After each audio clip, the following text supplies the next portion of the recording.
Morning everyone and welcome back to the new blog the issues ব্লগে তোমাদের আরও একবার ওয়েলকাম জানিয়ে আজকে আমি আমার বকবকটা স্টার্ট করছি। আর এখন বাজে হলো 8:43। 8:43 থেকে আমি আমার বকবকটা আজকে স্টার্ট করছি।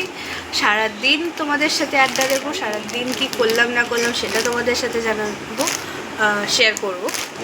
আর আজকে কিন্তু আমি একা না, আমার সাথে কিন্তু এই ব্যক্তিটিও আছে। এই ব্যক্তিটি আমার সাথে তোমাদেরকে গুড মর্নিং জানাতে চলে এসছে। আর ইনি কিন্তু খাটেই থাকে, যেহেতু এত বড় একটা মানুষ তো, তাই এনাকে আমি আমার সাথে সবসময় খাটেই রাখি। এটা আমি আমার বার্থডেতে আমার দাদার থেকে এটা আমি গিফট পেয়েছিলাম। আরও অনেক সাঙ্গপাঙ্গ আমার রয়েছে, আস্তে আস্তে তোমাদের সাথে তাদেরও কিন্তু আলাপ করিয়ে দেবো। তো চলো এবার বিছানা থেকে নেমে সবটা গুছিয়ে নিয়ে তারপরে ফ্রেশ ট্রেশ হয়ে দেন আবার আমি তোমাদের সামনে আসছি। তো চলো। এরপর আমি চলে আসলাম স্নান করতে, স্নান করে ঠরে নিয়ে তারপরে এইগুলো ইউজ করলাম আমি অরিশের এই টোনারটা, তারপরে পন্ডসের সুপারলাইট জেল, মামাআর্থের লিপ বাম ইউজ করে দেন আমি কিন্তু চলে গেলাম পুজো দিতে আমি বসে পড়েছি। তারপরে আমার এই ক্লিপটা নেওয়া হয়েছে অনেকটা পরে, যখন আমার পুজো দেওয়া শেষ হয়ে গেছে তারপরে এই ক্লিপটা নিয়েছিলাম। দেখলাম আসনটা খুব সুন্দর লাগছে, তাই বললাম তোমাদের সাথেও সেটা শেয়ার করে দিই। তারপরে আমি ব্রেকফাস্ট করতে চলে আসলাম। ব্রেকফাস্টে ছিল আজকে রুটি আর আলুর তরকারি, এই ছিল আজকের ব্রেকফাস্ট। তারপরে ব্রেকফাস্ট করে নিই, তারপরে আমি আমার কলেজের কিছু নোট লিখতে বসলাম। এই যে খাতা পেন বই নিয়ে বসে পড়লাম। আর তখন আমার হাতের দিকে চোখ গেলো, দেখলাম হাতটা পুরোটাই ফাঁকা রয়েছে, নেল পালিশ নেই। নেল পালিশ পরে নিলাম একটু। তারপরে মা বললো লাঞ্চ রেডি হয়ে গেছে। তারপরে আজকে লাঞ্চে ছিল ভাত, আলু পোস্ত, ডাল, পাঁপড় ভাজা, লেবু। যেহেতু আজকে শনিবার, এই ছিল আজকে আমার লাঞ্চ মেনু। তারপরে মা ডাবটা কেটে দিল আর আমি ডাবটা খেয়ে একটু রেস্ট নিচ্ছিলাম। তারপরে কী করলাম দেখতে থাকো। Good evening everyone. আর এখন আমি যাচ্ছি, দেখতে পাচ্ছ আমি কিন্তু একদম রেডি হয়ে গেছি। এখন আমি যাচ্ছি পুজো দিতে। তো যেহেতু আজকে শনিবার, তাই যাব বড় ঠাকুরের মন্দিরে পুজো দিতে। তো চলো তোমাদেরকেও আমার সাথে নিয়ে যাই।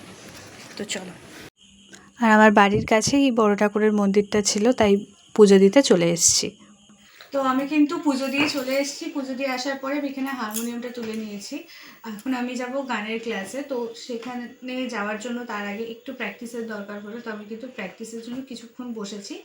যেহেতু এই সপ্তাহে খুব একটা বেশি প্র্যাকটিস আমি করতে পারিনি, বাড়িতে পুজো ছিল বলে, তাই জন্য এখন যাওয়ার আগে খানিকক্ষণ একটু প্র্যাকটিস করে নেবো, দেন তারপরে বেরোবো। আমি কিন্তু অলরেডি রেডি হওয়াই রয়েছি।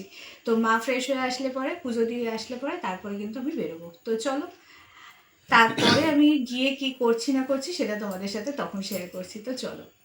তো তারপরে ক্লাসে চলে এসেছিলাম। ক্লাসে আসার পরে গান করে নিচ্ছিলাম, খুব ভয়ে ছিলাম, প্রতিদিনই থাকি একটু ভয়তে। তো গান করে নিয়ে তারপরে ক্লাস থেকে বেরিয়ে চলে গেলাম মিষ্টি নিতে। ঘরের জন্য কিছু মিষ্টি নিলাম, আর মানে ঠাকুরের জন্য আর আমাদের জন্য মিষ্টি নিয়ে গেলাম ফুচকা নিতে। ফুচকা নিয়ে তারপরে কিন্তু আমি বাড়ি চলে গেলাম। আমি কিন্তু বাড়িতে চলে এসেছি ক্লাস থেকে। তারপরে কিন্তু ফ্রেশ হয়ে চেঞ্জ করে নিয়ে তারপরে যে ফুচকাটা নিয়েছিলাম সেটা কিন্তু সবার জন্য নিয়ে নিয়েছি। এবার এরা খাওয়া দাওয়া করবে। ফুচকা দিয়েই আজকে ভাবলাম তোমাদের সাথে কথা বলাটা এখানেই শেষ করি, মানে আমার বকবকটা আজকে এখানেই শেষ করি। তো আমার ভিডিও যদি তোমাদের ভালো লেগে থাকে তো ডেফিনেটলি আমার চ্যানেলটাকে সাবস্ক্রাইব করো, লাইক করো, শেয়ার করো এবং আমার পাশে থেকো। নিজের ঘরের মেয়ে মনে করে প্লিজ প্লিজ প্লিজ আমার পাশে থেকো। তো চলো, টাটা, গুড নাইট সবাইকে, বাই।